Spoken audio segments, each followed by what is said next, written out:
Singapore life మామ అన్నట్టుగా చూడండి. జనాలు ఎంత బాగా తిరుగుతున్నారో. నైట్ వచ్చిందంటే చాలండి ఇక్కడ తాగటానికి, తినడానికి ఎక్కువ స్పెండ్ చేస్తారు. ఇది కంప్లీట్‌గా వెస్టర్న్ కల్చర్ లానే ఉంటుందండి.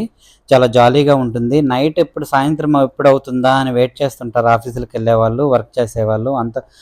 అంత బాగా రిలాక్సింగ్‌గా అవ్వాలని వాళ్ళు ఆశపడతారు. బట్ కల్చర్ కూడా అలానే ఉంటుందిలెండి.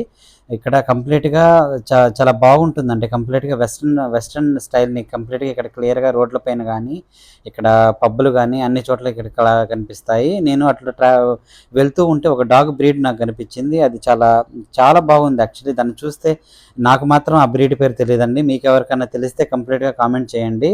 అది చూడ్డానికి కూడా చాలా అందంగా ఉంది. యాక్చువల్లీ చూ చూ వెళ్ళి అటు ఇటు వెళ్ళే వాళ్ళంతా దాన్ని చూస్తూనే ఆగిపోయారు. ఫోటోలు, వీడియోలు తీసుకుంటూనే ఆగిపోయారు. ఇక్కడ చాలా చాలా బాగుంటుందండి. చేసే వాళ్ళకి, చేసే వాళ్ళకి కంప్లీట్‌గా సరదాగా అట్లా ఒక రౌండ్ యేసుకొని వచ్చినా కూడా మీరు మీరు ఫన్నీగా ఫీల్ అవుతారు. సింగపూర్ లైఫ్ చాలా బాగుంటుంది.